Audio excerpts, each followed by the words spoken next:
Hi everyone, thank you so much for joining us today. Welcome to your first webinar of 2026. Well, maybe not your first webinar, but our first webinar of 2026. My name is Anya and I'm a business development manager here at K-Mine. Please follow us on our LinkedIn page, on our YouTube page. That's where we post all of our updates. And yeah, it's gonna be a lot today, guys. Since we're gonna take a refreshed look at all of our models and bring you up to date on the core functionality that is available within our software. Before we get started, just a quick rollback about where we came from. We actually was founded in 1994 in Ukraine, and since then we extended our presence throughout Europe, Americas, which includes United States and Canada, and we grew from Ukrainian software just into international team of mining professionals, technology specialists supporting projects all around the world. So as you see today, we develop software built specifically for mining industry, supporting the entire workflow from early exploration and all the way through production. We're gonna cover all of these models today. And so you will see that our platform is actually very flexible. You can start just with one model and scale up to the full suite. Really depends on what you need, on what your project needs. And if you choose to integrate IoT or dispatch systems, you can enable real-time monitoring to keep operations running smoothly and fully coordinated. But our software was built on actually real experience that we got in our consultancy work. We have qualified persons or competent persons who prepare technical reports in line with NF43, SK1300, JOR compliant reports across project stages from mineral resource estimation and pre-feasibility study to PFS, FS, DFS, all of the FS.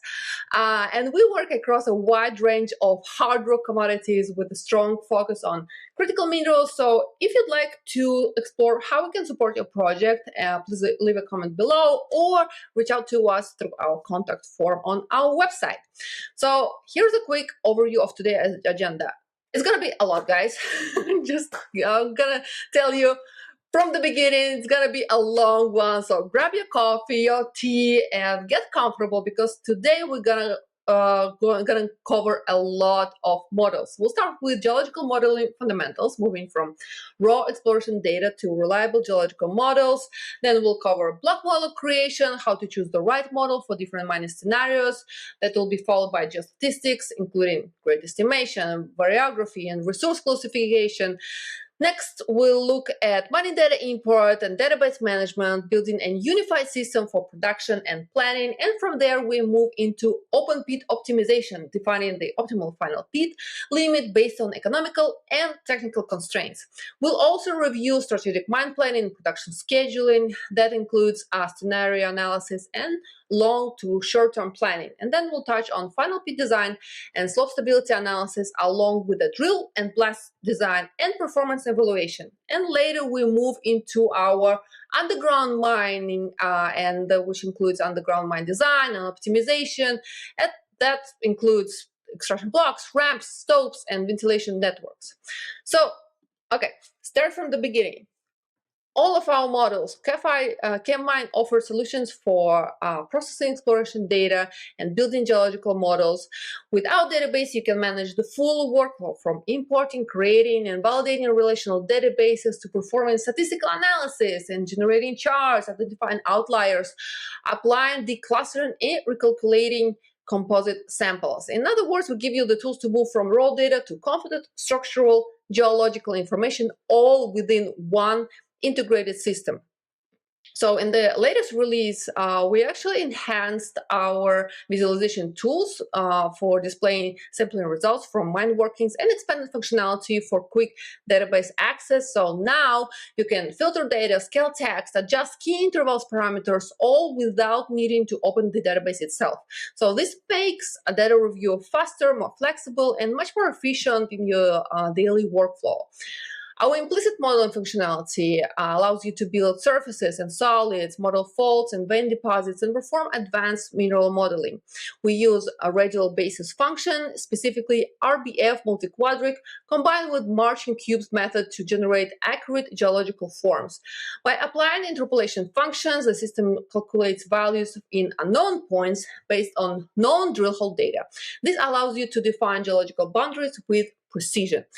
Using trans parameters, selected interpolators, you can model ore body limits within targeted zones. So users can choose between linear, spherical, or combined models. And for example, in a limestone deposit, you might select a spherical model with linear drift to model calcium oxide distribution.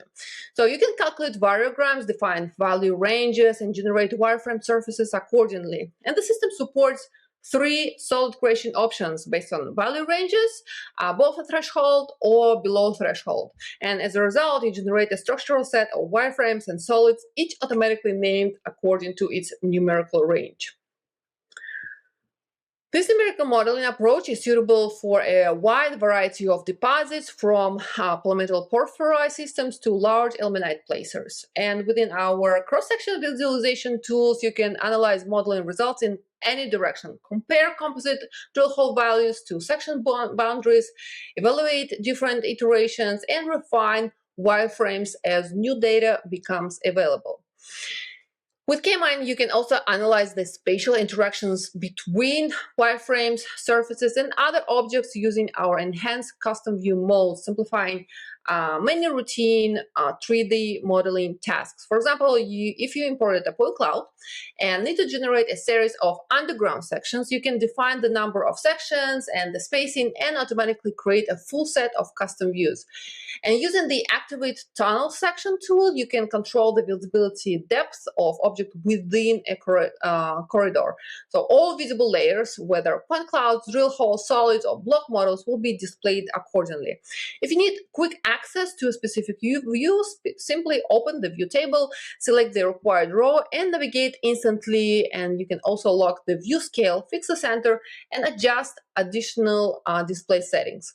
From the view list, you can quickly extract horizons or contours along sections planes, for example, from solids or block models. And with the Create Sections by View task, you define the source object and generate contour sets directly in the selected view planes.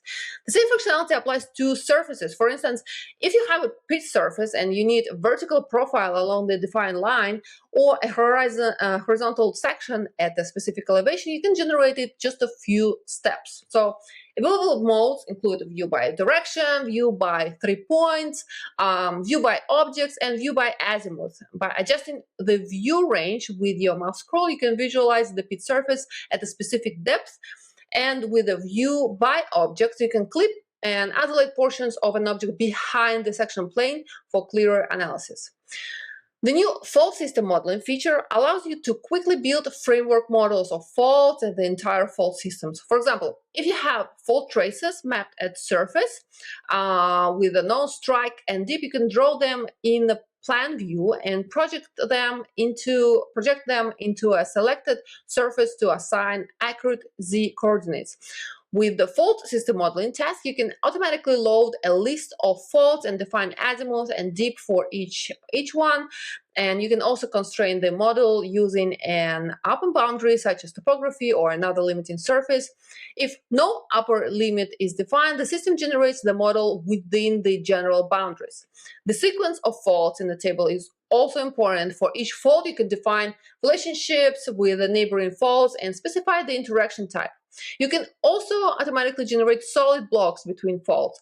These solids can later serve as structural boundaries for modeling veins, domains, or block models within each compartment. So if no relationships are defined, the system will divide the entire volume into 2 blocks using the first fault in the list. For example, north of the fault 1, you would see one solid, and south of it, another. So you can then define interactions, for instance, setting fault 2 to join fault 1 from the south. And this automatically subdivides the southern block into additional compartments.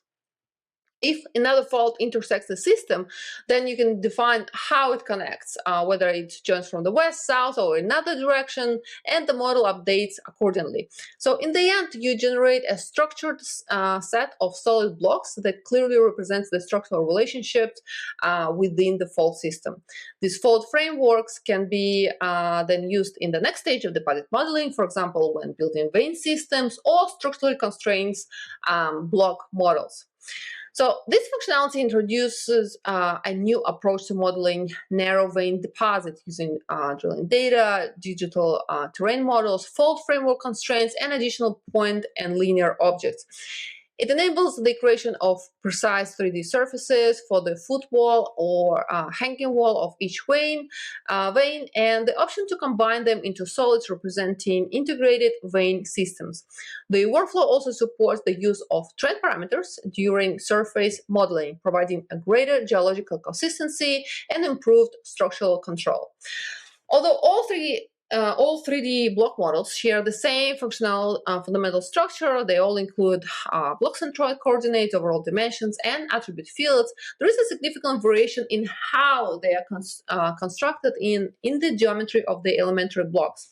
So in the current K-Mine release, we have 4 types of block models. We have cubic octree, cubic irregular with a flexible sub-blocking, seam irregular, seam cubic with a percentage based. So this selection depends on the initial data and the deposit type. For stratified or cold deposits, a seam model is generally the most appropriate. For vein deposits, irregular sub-blocking is often essential to accurately represent geometry. If the model is intended for mine planning, uniform block dimensions are typically required, and in such cases, you can use a simple octree model, a percentage-based seam cubic model, or a blocking of an irregular model to standardize block sizes. The octree cubic model uses 1/8 sub-blocking principle, allowing users to quickly regenerate the model with a different minimum block size. With a seam cubic model, K-Mine calculates the percentage volume of seams contained within each block. So based on these proportions, parameters such as grade, density are calculated using weighted averages. For the seam model, also known as Horizon Adaptive Rectangular Prism or HARP, the key difference is that the block height varies along the z-axis. So each block thickness is calculated based on the interpolated seam data from neighboring drill holes, allowing the model to accurately reproduce the true geometry of the seam in space. So one of the main challenges occurs in the zones with steeply dipping or overturned seams. So to address this, the latest release actually includes 2 important features: additional marker and inverted sequence. The additional marker option allows you to introduce an extra wireframe surface to correctly calculate seam thickness in steep zones, and this surface must be parallel to bedding and thicknesses interpolated perpendicular to it, ensuring more accurate block geometry. So the inverted sequence setting is used when the structural order of seams is reversed within a tectonic block, such as in folded zones, and activating this option ensures the seam sequence is modeled correctly. So we also introduced correction markers, which allows you to fine-tune seam thickness and bed base position in the most complex areas.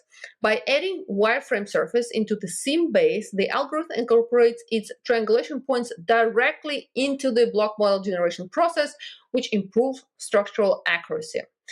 For the cubic irregular block model, the functionality has been significantly expanded. So new tools such as reblocking, splitting, resizing, and merging provide much greater flexibility when working with complex models. So you can apply flexible sub-blocking along the X, Y, and Z axes and create blocks inside geological solids, combine them into a single model, or divide them using surfaces, and this makes modeling deposit with a complex geometry much more efficient. Also, the new release includes improved attribute visualization in section view. So block properties can now be automatically scaled according to block size with enhanced text settings for clearer and more controlled display. Also, in the latest release, we've added 2 advanced capabilities for structural complex deposits: unfolding and kriging neighborhood analysis, or KNA. Unfolding is a powerful method that virtually flattens folded or deformed 3D geological structures into a simplified and underformed space. So this allows for more accurate variography and resource estimation, since it normalizes variability along the geological structure rather than globally. So the workflow includes defining reference surfaces such as footfall or hanging wall, and transforming the data into a smooth coordinate system. This improves interpolation for deposits characterized by bending or folding, and using the create fold geometry task, users can automatically generate a set of reference surfaces from a folded ore body solid. Within statistical analysis, unfolding can then be applied, so the dataset, including drill holes and samples, is recalculated and visualized in the unfolded space. The reference surface and related data are aligned into a new structurally consistent coordinate system, such as along strike or dip. Variogram analysis and kriging interpolation are then performed within this transformed domain, revealing the true spatial continuity of the mineralization. When we compare kriging results with or without unfolding, the difference is in block grades, particularly in swath poles, and it can be significant. Unfolding makes it possible to model highly curved and structurally complex geometries where traditional methods often struggle. The latest K-Mine release introduces an essential tool for geostatistical analysis, kriging neighborhood analysis, or KNA. And after completing preliminary statistical analysis, building anisotropy maps, and defining variogram models along the three axes of the search ellipsoid, users then can proceed directly to KNA. During the discretization estimation, you can either select an existing block model or define virtual block dimensions along X, Y, or Z axis, and each block is then subdivided into a specified number of cells for testing. The key optimization criteria are conditional bias indicators, including slope of regression and kriging efficiency. Once optimal discretization is determined, then the workflow moves to block size optimization. Multiple block size scenarios can be tested and compared to select the most appropriate option. The next step is defining the optimal numbers of samples and managing negative weights, as these directly impact conditional bias and estimation quality. K-Mine supports multiple kriging methods, including simple kriging, ordinary kriging, kriging with external drift, and co-kriging. KNA helps determine how many samples to use, their optimal search distance, and how they should be weighted. The final result is a set of optimized kriging parameters, ensuring accurate, unbiased, and geologically realistic block model estimates. At the same time, it's important to remember that while many software packages now offer a wide range of block model types, the choice should always depend on the model purpose. So highly sub-blocked or complex models are not always suitable for mine planning and pit optimization. So in such cases, you might just need to transform the model into a regular format, applying a comprehensive and practical decision-making approach. All right. Now let's take a look at the planning process and how it's structured at K-Mine, and what tasks it covers and how it works from a user perspective. So the core principle is everything is one environment, right? So no switching between applications, no interruptions in workflow, and this allows smooth navigation across planning stages and models. Strategic planning begins with optimal pit boundaries model. Its main objective is to define the optimal pit shell, and the engine is based on the classic Lerchs-Grossmann algorithm, but optimized for model performance, enhanced with advanced metrics, and capable of processing large block models within minutes. Beyond pit optimization, the model supports sensitivity analysis, project shell evaluation, pushback generation, and the creation of base mine schedule. The next levels, which is long-term and short-term planning, are managed within the scheduling model. While the data inputs in methodologies differ, the goal remains the same, which is defining the optimal extraction sequence for each planning period. So at the operational level, planning integrates with dispatch systems inside K-Mine, so the implementation may require initial configuration, but it results in a fully connected, coordinated production workflow. So when we actually ask if we have integration with dispatch of fleet management systems or IoT devices, we always say yes, obviously, but it also makes sense for you if you use mine planning or pit optimization tool, because that's where kind of like it's worth the investment. So for clarity, let's briefly review the conceptual framework of mine planning. Strategic planning represents a major part of the cycle because it establishes the foundation of all subsequent technical and financial decisions. The optimization model works closely with the design model, so together they define the optimal pit shell and generate pushbacks and prepare the project for the next stage. From there, the scheduling model develops the extraction sequence, which is then followed by design refinement and financial analysis.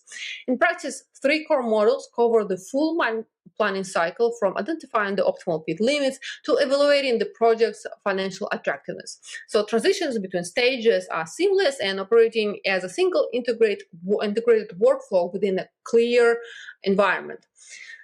So now let's take a closer look at the first model, which is pit optimization. It's the first model in the planning chain, okay? So it's a step-by-step workflow, makes strategic planning clear and transparent, even for complex projects. You can see on the screen all of the things that it can do, from the generation of multiple scenarios of pit development and cash flow analysis to comparison of scenarios, creating pushbacks and schedules. Optimization results are also presented in multiple formats, allowing you to quickly understand the level of optimality at a glance. So within a single model, you can define the optimal pit shells, generate development phases, identify key profitability drivers, and evaluate project scenarios and build the initial extraction sequence. So let's walk through the project creation process, briefly focusing on the key steps. First, we begin with the block model and topographic surface. So the block model is constrained by topography, added to the project, and configured to separate ore from waste, establishing the foundation of optimization. Then we define the overall slope angles. This is a critical stage as it establishes interblock relationships used throughout the entire block. And K-Mine offers 3 approaches: by vector, by geotechnical wireframes, and by block model attributes. And after a calculation, the system highlights the largest deviation from design parameters and their exact locations, which allows you to immediately review it. We then move to economic parameters. Revenue factors are defined first, as they directly influence optimization outcomes. Exclusion zones can also be specified, which are areas the algorithm must completely avoid. Then the economic modeling stage comes, and the final product management, final product parameters are defined, and dependency formulas can also be applied to individual metrics for greater accuracy, and additional post-production costs may also be incorporated. Processing costs can also be defined using a regression-based formula. A regression equation developed in Excel and can be transferred directly into K-Mine formula editor, linking ore quality to processing cost. And this empirical relationship improves evaluation accuracy and helps identify the most promising zones. Finally, we define the cutoff grade and recovery factor, and we recommend to apply the formula-based logic here, as these parameters significantly impact profitability and NPV, particularly during sensitivity analysis. So next, we define mining costs, including dilution and the ore loss parameters. Then we set haulage costs with an option to link them directly to pit depth for more realistic modeling. Capital expenditures can also be assigned, reflecting investment required to develop specific zones. Some costs may not influence the optimization algorithm itself, but they are included in the final economic summary. So we completed the setup by defining NPV parameters and life of mine settings, and the project is saved. Then the system moves to results. So this is the key outcome, the optimization results, right? What often requires significantly more time in other software generated here in a structured, very transparent format. Block groups clearly show how pit size changes with variation in final product price, supporting informed decision making.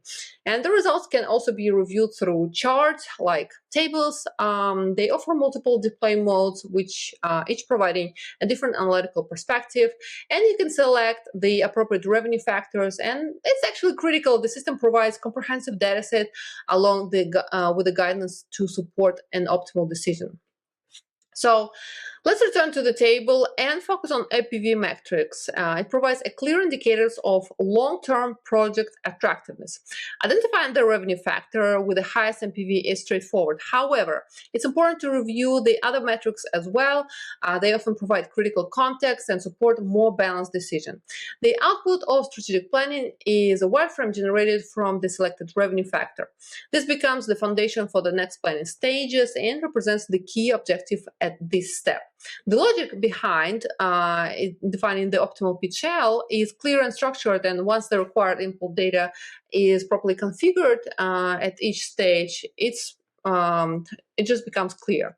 So then we move to supporting strategic tools, including pushback generation. The automatic method generates phases based on defined parameters, while the manual method allows full control over geometry.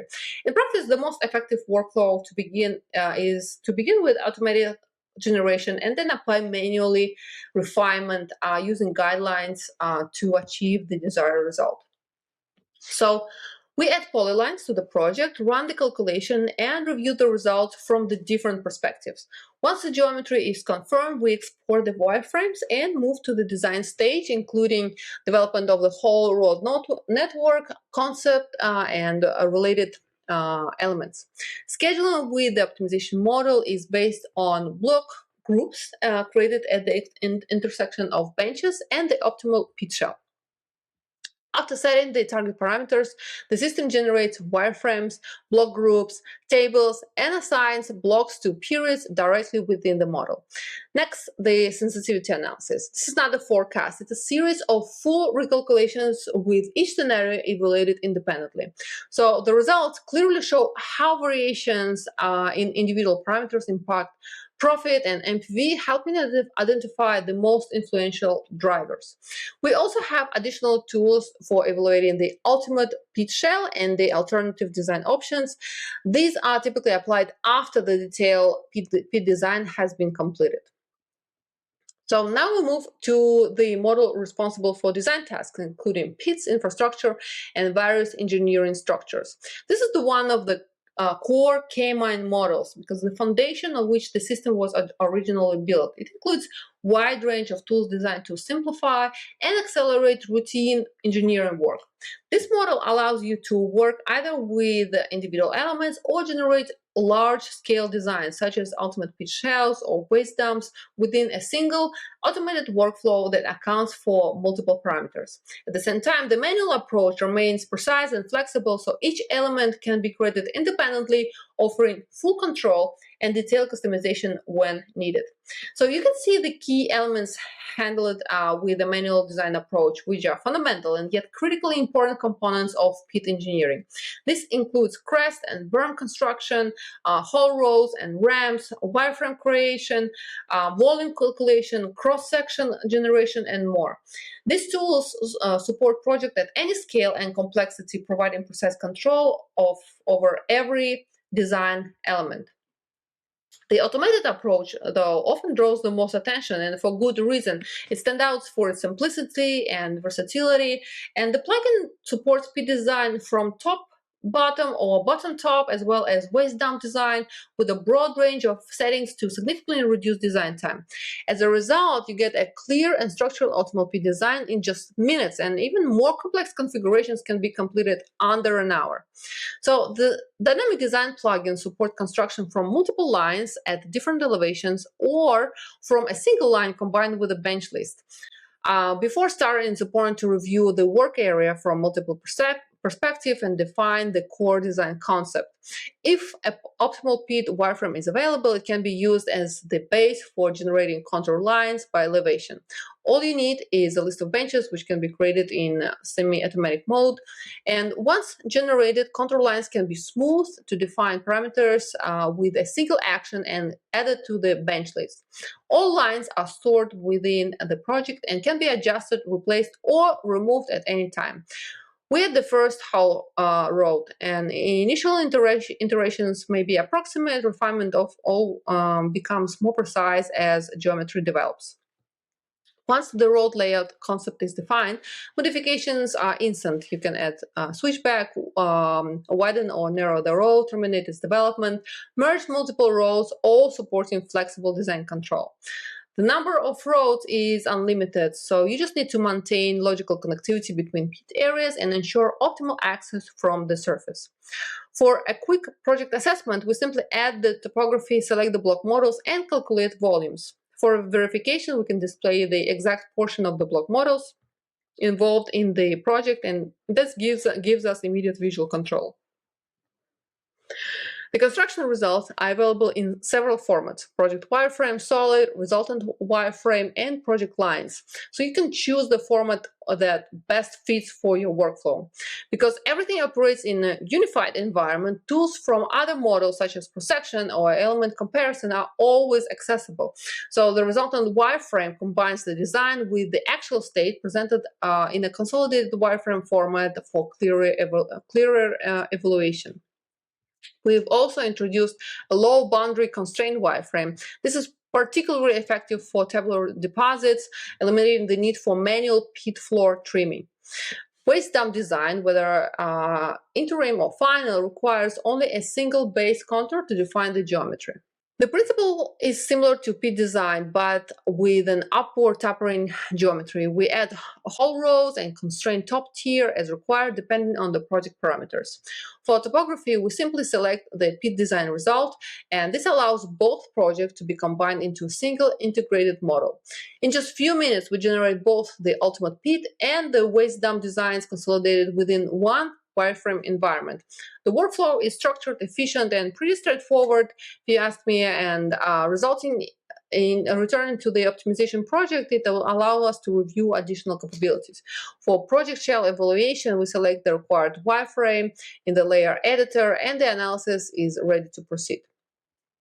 We review the key metrics, so similar to those used in optimal pit analysis, and compare the results side by side. This leads to a clear decision. Okay, does the design meet expectations, or does it require refinement?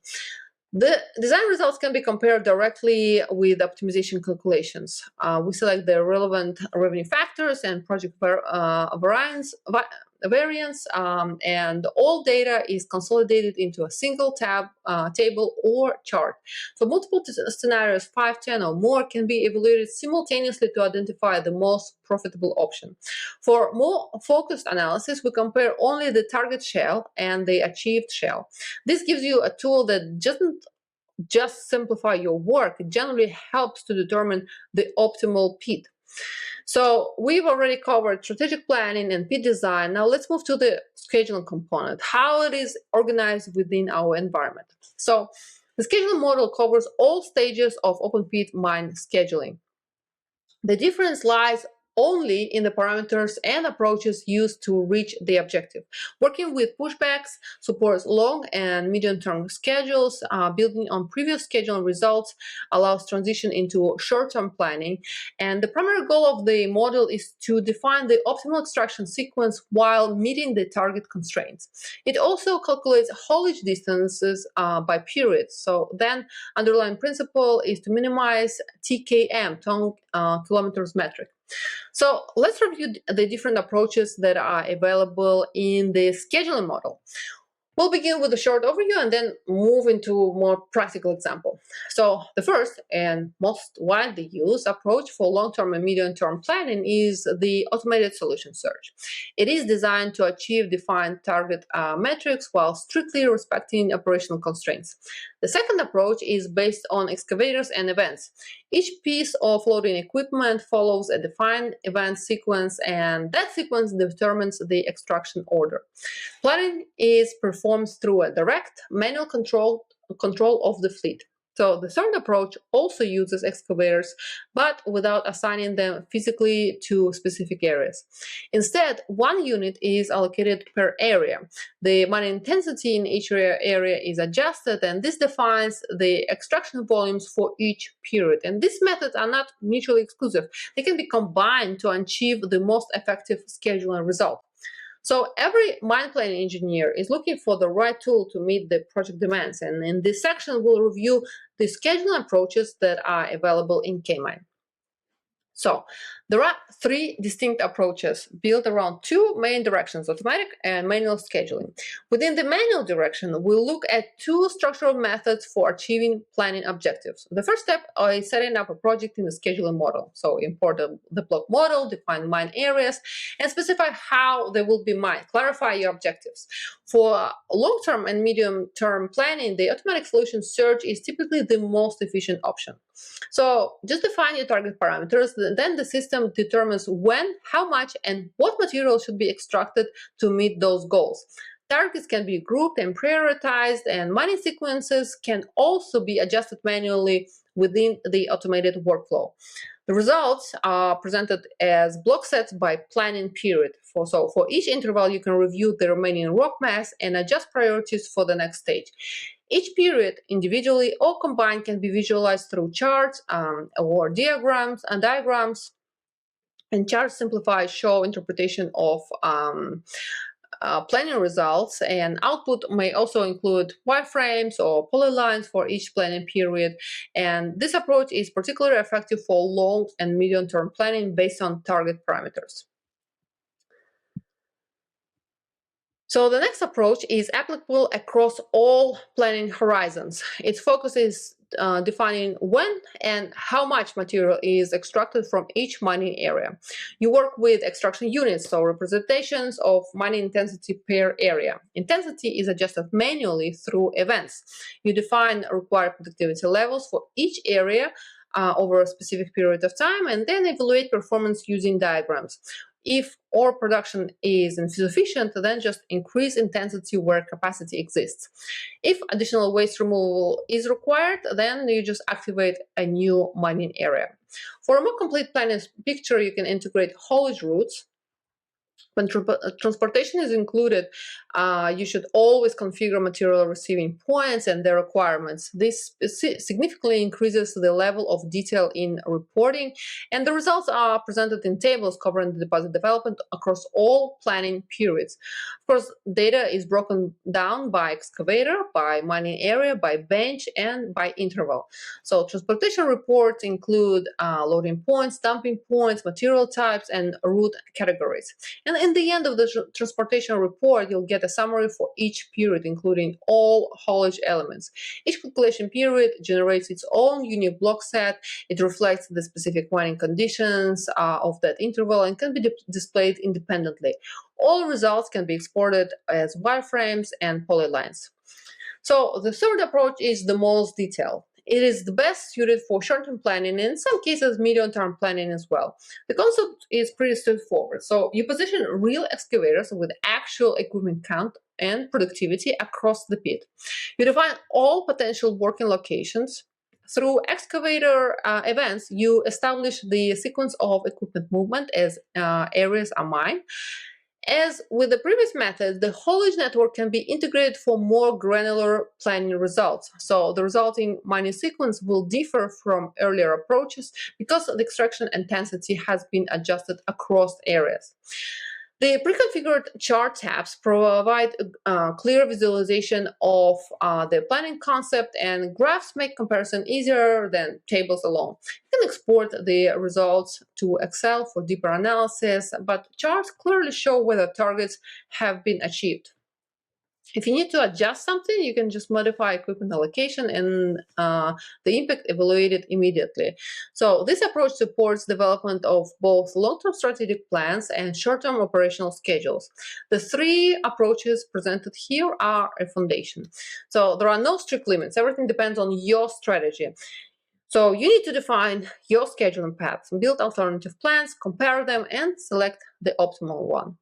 So now let's move to our next model, which is the stability analysis. The stability analysis is designed for geomechanical assessment of slopes, pit walls, benches, and waste dumps throughout the mine life cycle. It combines classical limit equilibrium methods with advanced numerical approaches, including finite element analysis, supporting reliable and informed engineering decisions. So engineers can work directly with geological cross-sections, heterogeneous rock masses, groundwater conditions, and external loads. The model provides both quantitative factor of safety results and visual insights into stress distribution, deformation, and potential failure mechanism. This makes it a practical tool for slope design validation, risk assessment, and design adjustments in complex geological conditions. So you can see on the video an example that demonstrates open pit slope stability analysis using the Hochbrunn failure criterion and the strength reduction method. The analysis is based on defined rock materials characterized by physical and mechanical properties, including Young modulus, Poisson ratio, unit weight, GSI, and related parameters. A vertical pit cross-section is generally generated directly from the model. Rock boundaries are represented by surfaces and accurately reflecting the geological structure of the slope. So here's what's happening. Material assignments are linked between the cross-sections and rock property lists. Boundary conditions are defined. Numerical parameters, including calculation mesh, iterations, and accuracy, are then configured. Once the setup is completed, the numerical simulation then is launched using the strength reduction approach, and the output includes the factor of safety. So in addition, displacement maps and stress distribution maps are generated and complete with legends for interpretation. You get a tabular report as well in the end, and you can export it in standard formats or use it for further analysis and chart generation. On the next video, you'll see an example that demonstrates slope stability analysis using a limit equilibrium approach with the force polygon method. The calculate pit wall stability task is applied in surface mine control, and this task supports slope stability assessment and rock mass deformation analysis using open pit operations. Limit equilibrium methods are used to identify potential slip surfaces and calculate the factor of safety based on force and moment balance. In this case, stabilizing and driving forces are evaluated using the force polygon methods and applying vector equilibrium within a homogeneous rock mass. There are additional limit equilibrium methods that are also available and can be applied depending on the project requirements. Input data includes rock mass strength parameters, physical properties, digital terrain models, and defined calculation boundaries.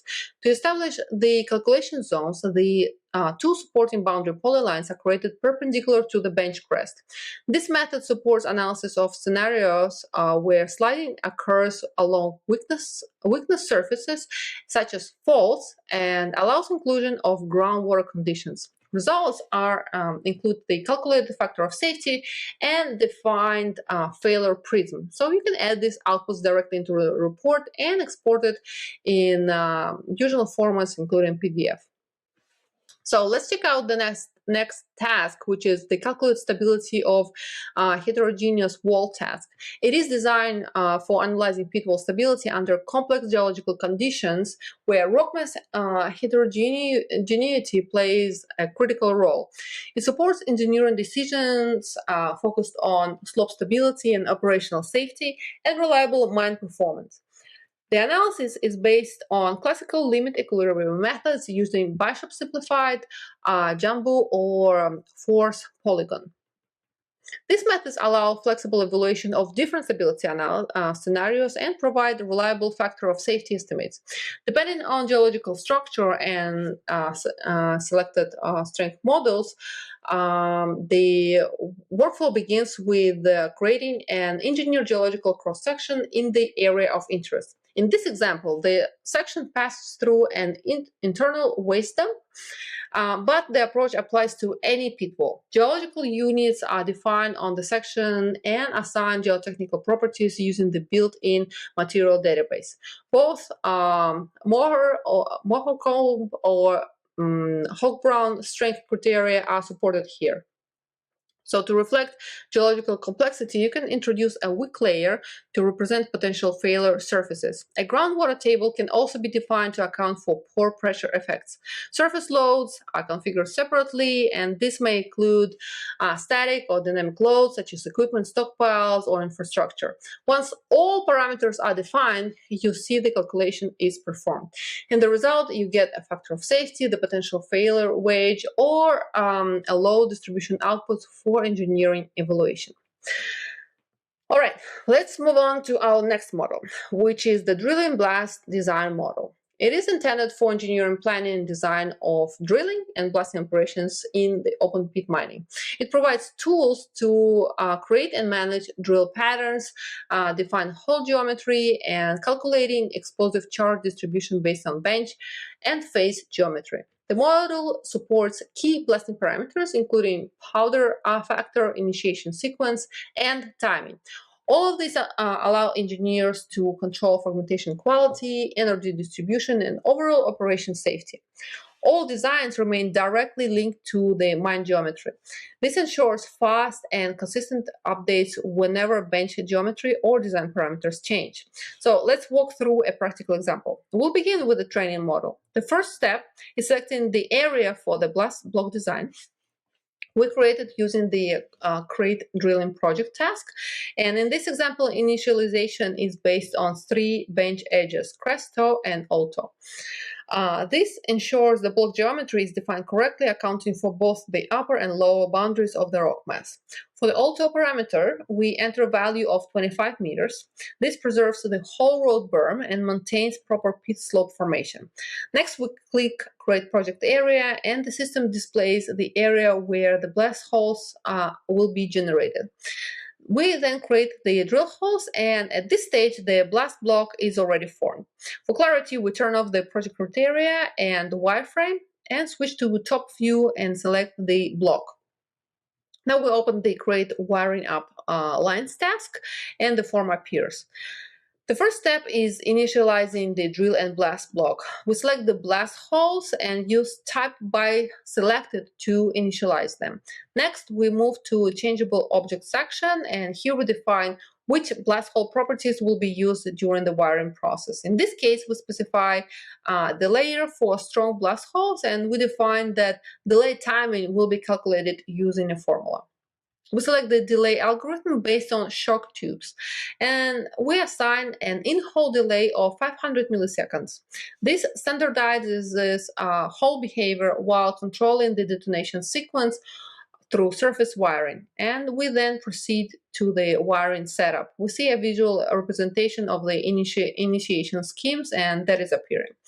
Here we define delays for the wiring lines, and in this project, wiring up lines connect hole to hole. So joining blast hole pair serves as the main trunk line for initiation the entire block. The operation drop-downs includes 5 wiring scenarios, and we select one of the most commonly used configurations. After selecting the operation, we draw a line defining the base wiring trajectory. We select it, click Apply, and wire the block from the main trunk line towards the periphery. And the dynamic tools allow further refinement, so you can adjust line width or inclination angle, and it's particularly useful for blast blocks with a complex geometry. So on the screen, we can clearly see that the main trunk line displayed in black, interhole shock tubes are shown in red, and arrows indicating the detonation directions and delay values displayed in brackets. Once wiring is complete, we close the form and switch to the blast simulation tab. The first step is selecting the initiating chord object and opening the display settings. In the graph group, we enable the required options, so wiring up line, fly rock, breaking line, blast hole detonation, detonation graph, and hillside. This allows visualize not only the detonation sequence, but also the rock breakage process.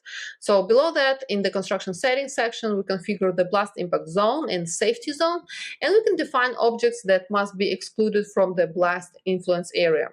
If equipment, structures, and other critical elements fall within the hazardous zone, the system automatically issues a warning. This allows you to adjust parameter or object relocation at the design stage. Next, we move to the settings tab. If in construction object group, we enable visualization for detonation delays, which is calculated and displayed after calculation, damage zones, and breaking lines showing expected rock movement. Visualization intervals are defined numerically, and the default value is 50, but it can be adjusted as needed. We click apply, and the system recalculates delays from the first to the last blast holes. And now we switch to the simulation tab and launch the dynamic blast simulation. The initial run is performed in real time. So playback speed can be reduced, for example, to 0.5 to review each stage in detail. So the simulation can be also paused in any moment, and we then enable the number option in the maximum charge group. So you will see a graph at the bottom of the screen showing delay values from minimum to maximum across in the block. Using this graph, we can identify which holes detonate at 900 milliseconds and systematically verify the entire initiation scheme. So you can see that our drill and blast model supports not only blast block design, but also detailed pre-blast analysis completed before field implementation. Now let's check out our grain size analysis model, and it is used to evaluate rock fragmentation after blasting, so based on image data. The model automatically detects and measures rock fragments using photographs and survey imagery, and first will load the source image, and then comes image calibration and spatial referencing. So this ensures fragment sizes are calculated in real scale and can be reliably compared across different blasts and locations. So then the area of interest is defined by outlining the calculation boundary. Once the analysis is launched, the interface displays two synchronized views. So the original image on the left and the processed image on the right, showing detected fragment contours and applied filters.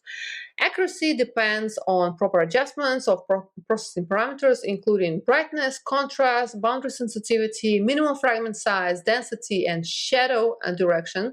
And these settings are refined to achieve precise detection of individual fragments. An optimal result is achieved when contours clearly define the maximum number of district fragments without excessive noise or over segmentation. So once the calculation is complete, results can be stored and linked to a database. You will get the report automatically, which will include statistical summaries and the grain size distribution histogram, and the output table will show key indicators such as size ranges, fragment count, minimal and maximum values, average fragment size, and percentage of oversized material. Okay, so next we're moving towards the surveying model, which provides a unified environment for processing, managing, and analyzing geodetic data in both open pit and underground operations. It supports the full surveying workflow from field data import and network adjustment to surface modeling, volume calculations, and monitoring of mine development. So the model ensures accurate control of coordinated networks, creation and updating of digital terrain models, and detailed mapping of surface pit and underground workings. The surveying results are directly integrated with the design, geology, and planning models, and this ensures full consistency of spatial data across all stages of mine planning and operations.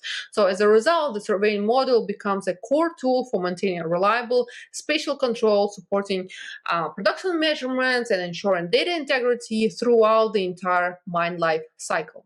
So now we will show you how surveying data is stored, managed, and updated within the surveying database. So the workflow begins by opening the surveying database, which is a centralized repository for all survey records, and every entry contains detailed information including survey date, log record, instrument type, measurement accuracy, surveying name, and the original source file. The structure ensures full traceability and consistent data management. Next, the survey record is selected and visualized in the project workspace, and in this case, the survey represents a newly drilled blast block where color coordinates were measured. Once loaded, key geometric parameters such as burden and spacing can be calculated and reviewed, and you can display additional parameter if you need and prepare the results for reporting or printing. The workflow then returns to the database and to select another survey entry, and this database reflects the updated position of the pit crest after blasting. So to update the digital terrain model, and the reshape line tool is applied, and the previous crest line is smoothly adjusted to the new surveyed position, updating the geometry of the mining front. Finally, the surface framework is rebuilt, and as a result, you get an updated digital model that accurately reflects the current state of mining operations. The next example, we will show you several approaches to volume calculation and surface mining based on updated surveying data.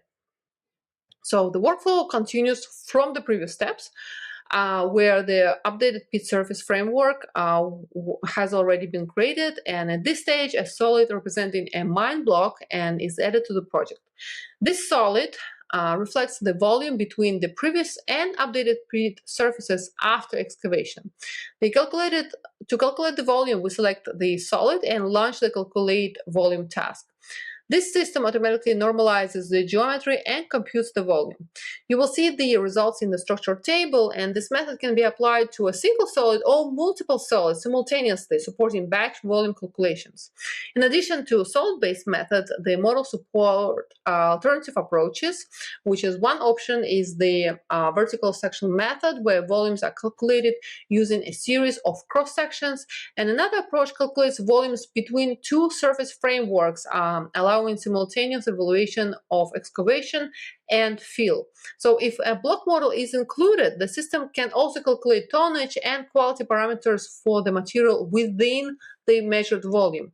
For more precise analysis, the calculation area can be limited using user-defined boundary. After selecting both surface states and applying the calculation, the system generates the summary table, and this includes excavation volume, fill volume, tonnage, and optional quality indicators, which are ready for further analysis and reporting. The calculate blockout and developed ore volume function is designed for mining surveyors and planning engineers who need precise evaluation of developed ore, blocked out ore, and waste within an open pit. This tool supports level-based calculations and accounts for complex pit geometry, including ramps, slopes, and excavation contours, providing a reliable basis for production control and technical reporting. The workflow begins with defining the input data. So the user selects layers containing crest and toe boundaries with the option to include or exclude ramp geometry. These elements must be correctly structured to ensure accurate volume calculation. At the same time, layers representing ore body projections onto the working pit surface are also selected, and these are typically defined as 3D surfaces corresponding to ore zones. The interface allows fast selection of required layers and sub-layers, and you can filter objects such as crests, toes, or ramps, and additional calculation parameters can also be defined depending on the production task. These includes slope angles, distances from the toe to the boundaries of developed and blockout ore, and options to include or exclude bottom areas when generating wireframes. For mass calculations, density values for ore or waste can also be specified. You can also apply optional scaling coefficients, particularly useful for large and heterogeneous datasets. Once the calculation is complete, the system generates a detailed results table, and the output includes volumes and weights of developed and blockout ore, waste volumes and weights, ramp-related quantities, and additional indicators such as total cut length and mine cut length provide insight into operational efficiency. You also get a 3D visualization of ore and waste distribution, and all this support and accurate reserve tracking reduces manual effort and improves decision-making throughout ongoing mine development. All right, so let's move on slowly to underground mining, which can can also handle in surveying. In K-Mine, this functionality can also be managed through the Office Studies database. It is used for processing surveying data in both open pit and underground operations, and the database provides a centralized environment for managing field measurements and automated routine surveying tasks. It supports data imported from major instrument manufacturers, including Topcon, Leica, Trimble, Soke, and others. Once data is imported, the site is divided into working levels, which would allow the surveyor to focus on specific areas. And in this example, single level is selected for analysis, and to evaluate material movement, we use the task calculate wireframe volume.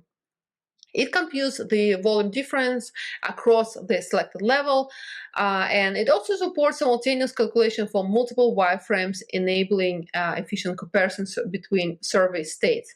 In our case, 2 wireframes are selected, and you can see the resulting volume right away in a structured result table. So next we use a cross-section tool through the working area, and section lines are drawn, and we select a predefined template. We set the output mode to 2D or 3D and define the result location.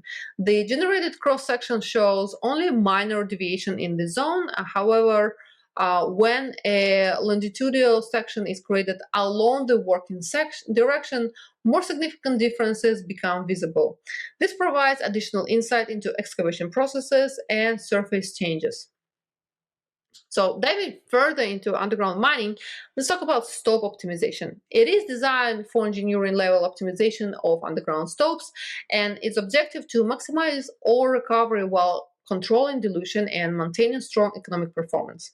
This model operates on a block model-based evaluation, so it identifies economically viable stoping volumes under defined geological, geometrical, and operational constraints.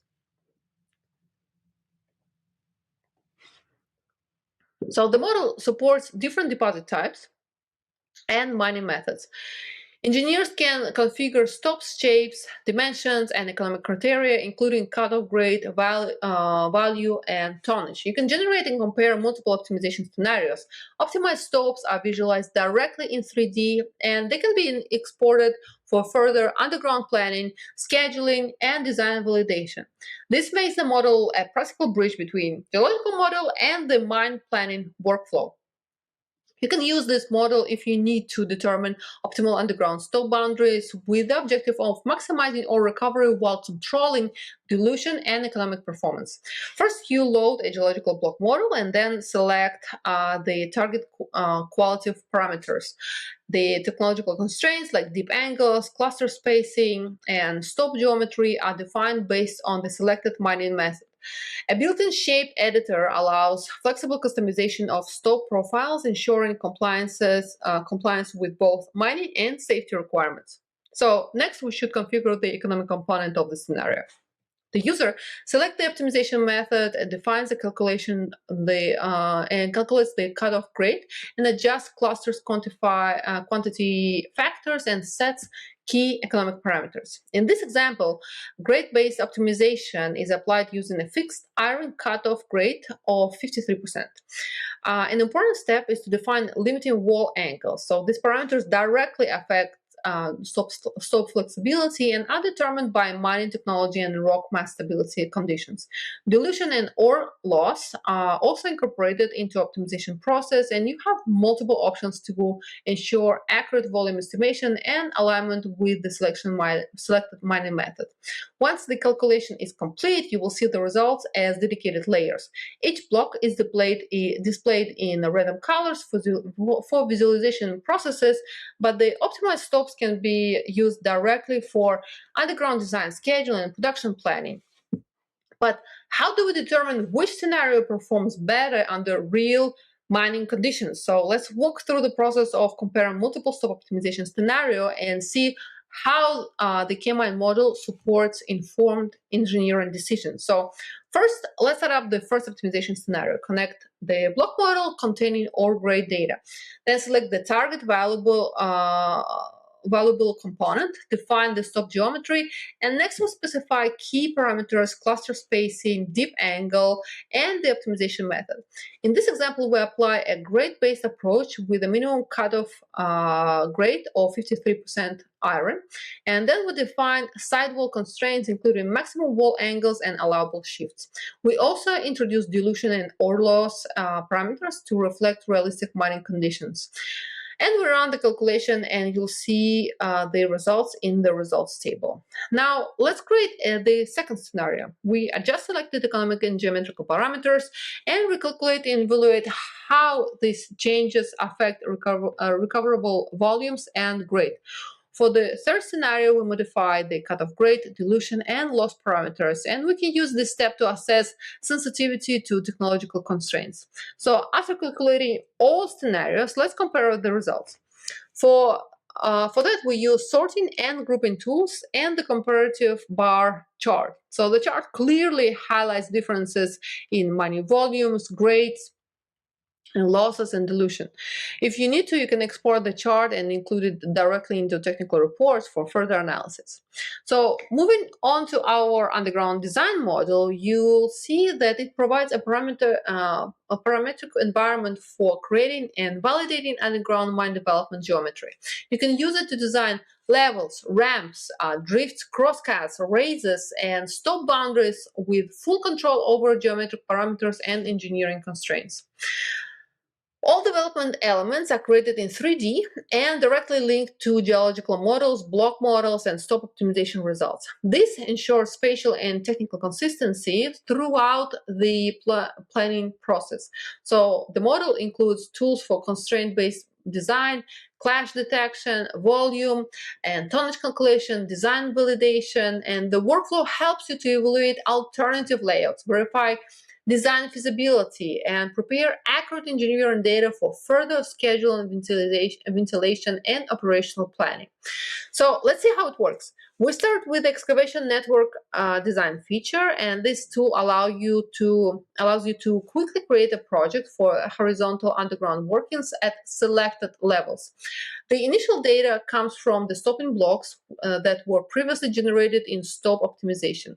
Now we start by selecting the levels we want to work with. In this example, you can see that there are 3 levels visible, but you can select all levels or just one.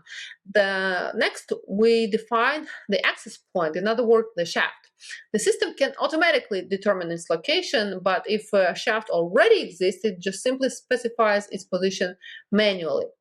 Then we move to defining excavation direction, and we click on excavation direction button. The algorithm proposes several options. In the most cases, the appropriate direction appears among the very first few suggestions. After that, we adjust the project accordingly, according to the select mining system and equipment, and you can also adjust offsets, define conditions for splitting and merging workings, and set entry angles. You can fine-tune additional parameters, and this ensures the project aligns precisely with your operational requirements. These elements were generated automatically based on the results of stope optimization and form the basis for designing ramps between levels. So first you design the entry point of the level, as well as the direction of the future ramp, and you can do it directly in the workspace using snapping tools or through the parameter table. Then you start designing the ramp design using segments. Each segment can be straight or curved or completed using snap to point function. For every segment, you have key parameters, including azimuth, radius, gradient in degrees, percentage, or per mile, and length, turning direction. A key feature of this tool is the dynamic mode, though. Any modification, such as changing the radius, for example, of curved segment or adjusting the gradient, automatically recalculates the entire ramp geometry, including all subsequent segments. This allows quick testing of different configurations while respecting gradient limits and ore body geometry. In this example, we create straight segments, add curved segment, and complete the ramp by snapping to the lower level. So after clicking apply, the system generates a complete tunnel with a specified profile, and in this case, an arch section measuring 4 by 3 meters. If you need any additional development, you don't need to restart the task. Most parameters remain valid, so allowing new entry point to be defined and the dynamic mode to be reused. So finally, you can see that the tunnel solid is generated and connected to the rest of underground infrastructure, making the updated layout immediately available for further design and analysis. So now let's take a look at the drilling and blasting design feature, which also a part of underground design model. The drilling task combines setup tools, dynamic interaction with objects, and flexible view management to support efficient drill pattern design. This workflow is divided in 2 stages. First, we configure the input parameters, defining the main constraints and drilling settings. Then we execute the task, and the result is generated automatically. And in the beginning, we select the drilling stations and launch the task, and you get the result almost instantly. So you see the generated drill fans appear in the workspace. And in the table, the results are organized by horizons, making review and management straightforward. For more efficient interaction, we can use view management tools and just select an object from the list to activate it in the workspace. And all newly created objects are automatically stored in the corresponding layers. One key feature is the ability to dynamically adjust drilling block boundaries, and basically when the block geometry changes, the drill fan recalculates in real time. And this helps to evaluate immediately alternative configurations. Just with a single click, display or hide key drilling parameters such as angles and numbering, and you can also add and remove drill holes, block individual holes, adjust the length, and split a fan into separate groups. Additionally, if you need to, you can configure each drill fan independently, which helps to adapt to complex geological conditions, including deflection drilling scenarios. So with the K-Mine underground design model, you can work simultaneously with the multiple data types, including design geometry, surveying data, and geological information. And this integration maintains consistently between mine design and geological interpretations throughout the planning process. In this example, we use a block model containing geological and grade information as the primary data source.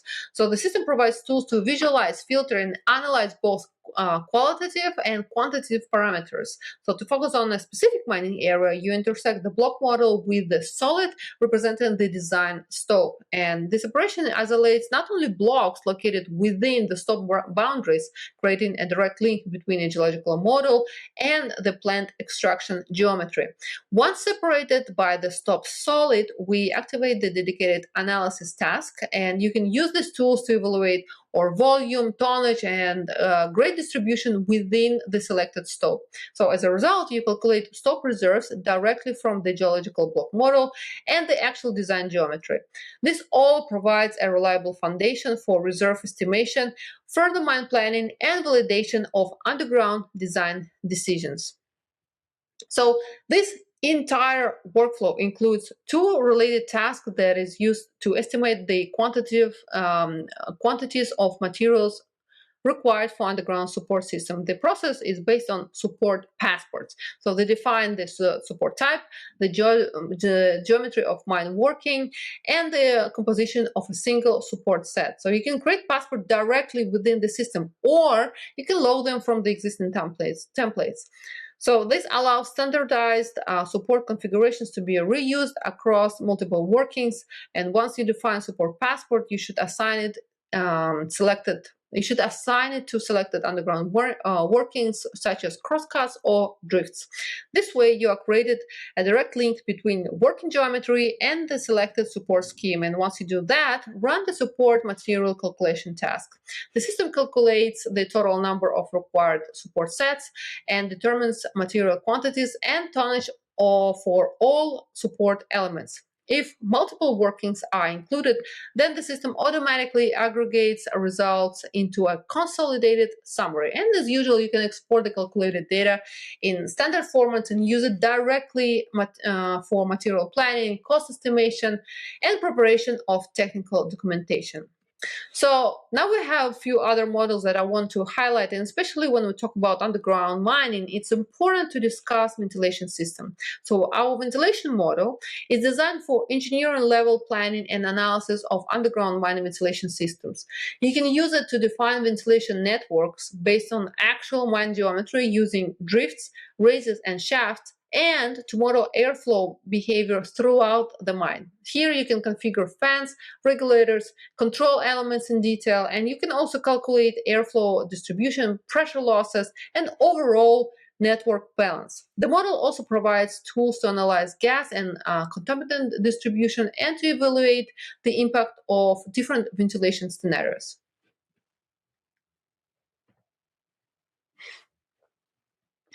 So let's see briefly how to set up and calculate a ventilation network in K-Mine, from initial data import to analysis of aerodynamic parameters. The workflow begins with importing the ventilation layout from a DXF file. At first, the network appears as line work, then we convert it into excavation objects, and this allows you to assign geometry, attributes, and physical properties to each mine working based on available technical data. And then we build the network topology by defining nodes. This ensures correct connectivity between workings, and at this stage we define collection panels, ventilation raises, intake and exhaust airways, and service workings. So we also add the flexible ventilation ducts for dead-end workings to complete the network. Once the geometry is ready, we calculate aerodynamic resistance for each working. So the system considers length, cross-section, resistance coefficients, and additional aerodynamic elements. And after calculating resistance, we add a fan to the network.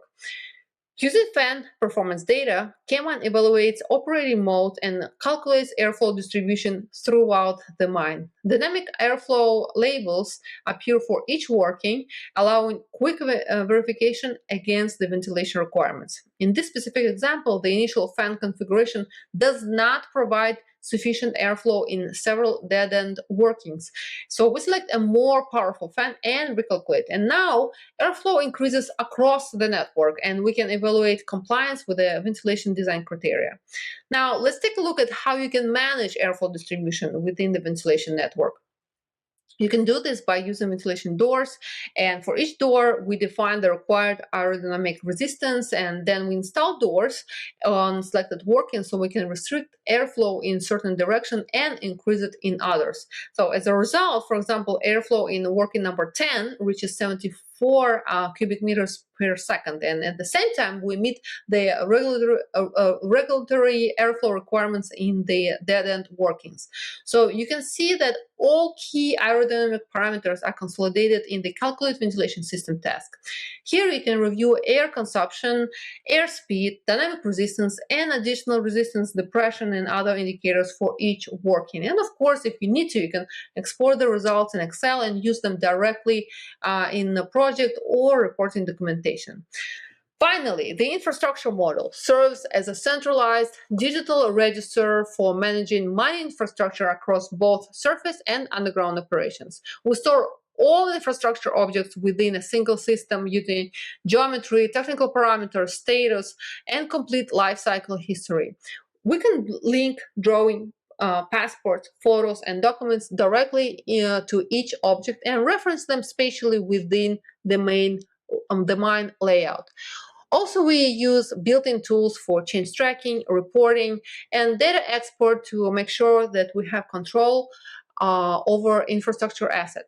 So we can support informed operational and management decisions. So this model allows you to create an integrated 2D and 3D master plan that combines spatial geometry with structured semantic data. You can also represent buildings, facilities, transport and utility networks, terrain elements, and topography within a single consistent cartographic model. So all of that allows you to follow industry standards and custom specifications. Additionally, you can import infrastructure data from external sources and align it within a unified coordinate system.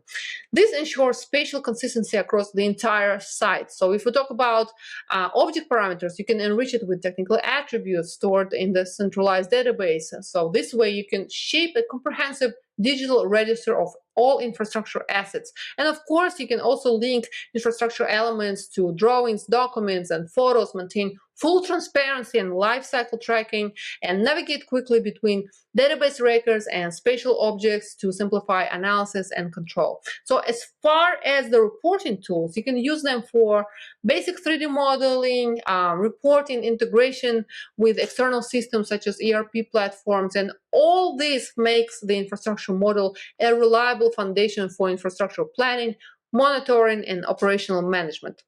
That's it. You've done it. If you've been here since the beginning of the presentation, I'm especially proud of you.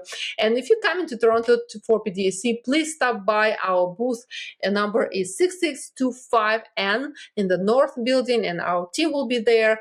We'll also post more detail on our LinkedIn page if you're not coming to Canada but are interested in exploring any of the models described today. Drop us a comment here or reach out to us through our contact form on our website, and I'll see you next time.